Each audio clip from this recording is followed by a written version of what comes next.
kamikaze shirt. With any luck, you'll have to debate. So I'm guessing you're not a Hillary voter. With any luck, you'll have to debate Bernie because Hillary will be in prison.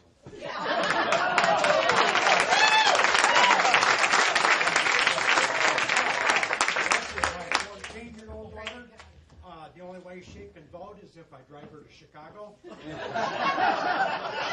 And we will need a note from you so I can get her credit for American government.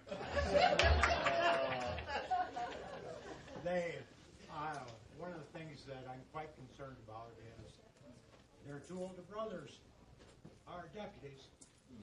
And when the parent sees what went on in Philadelphia, I'm wondering if this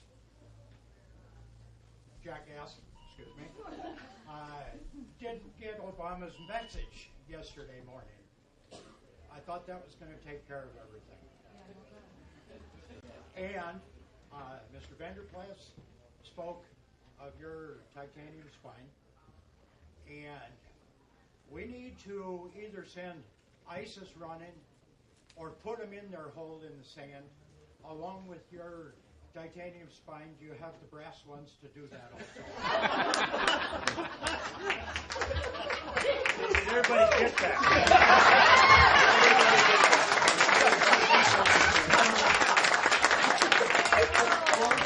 Well, sir, I want to thank you. I want to thank you for what is officially the most colorful question we've had on our bus tour.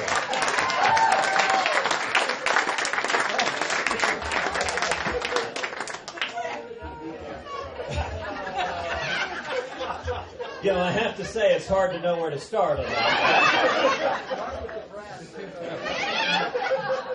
So, that's not a bad answer at all. You know, let me start with your mentioning that Hillary might once again find herself in government housing. I will say there was good news that broke just last night. They announced the location of the next Democratic debate, and they're hosting it at Leavenworth. They wanted to make it easier for Hillary to attend.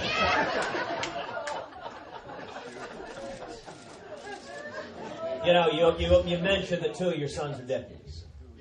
And I want to say thank you for both of their service. Thank you for their service as law enforcement stepping up and defending the country.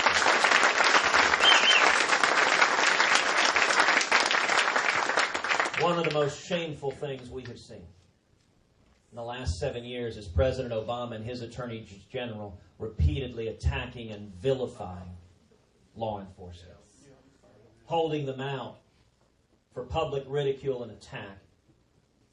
It is wrong. These are the men and women that rush into harm's way. These are the men and women that when the Twin Towers are on fire ran into the buildings instead of out of it to save people and died in that rubble, giving their lives to keep us safe.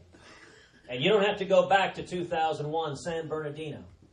After those terrorists murdered 14 people, it was the men and women of law enforcement that chased those terrorists down, that had a gunfight with a hail of bullets against real-life monsters and stopped them, those terrorists who had an arsenal and fully intended to murder more. If it were not for the brave men and women of law enforcement, I'll tell you this. When I'm elected president, for every cop, every firefighter, every first responder in this country, we will have a president who's got your back.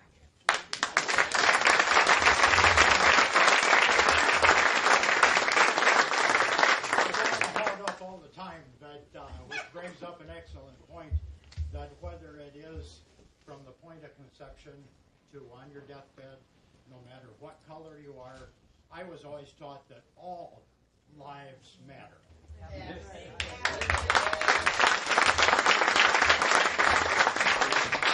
Amen. And I will point out the consequence of President Obama's vilifying the police is that a whole lot more black lives have been lost. Let's talk for a second about the city of Baltimore. Remember the riots in Baltimore? Remember the president? The Democrats immediately vilifying and attacking the law enforcement for doing their job? Well, what happens when you attack cops for doing their job. They naturally pull back.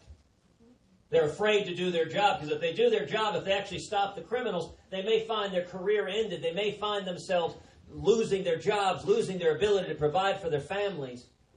You know, in the month of July last year, right after those protests, July was the bloodiest month in Baltimore in decades.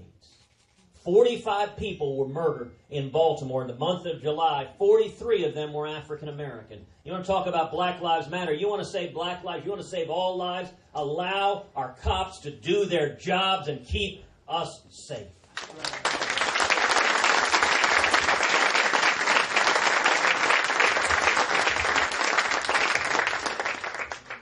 And, you know, when it comes to strength of spine or other body parts,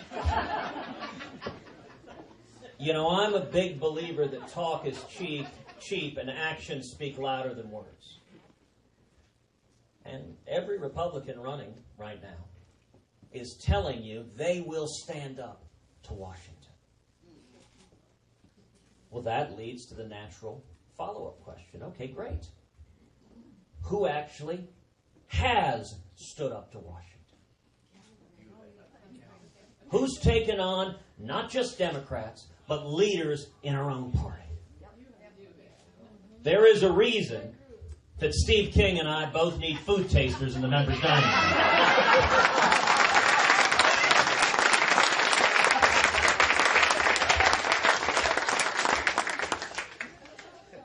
Yes, sir.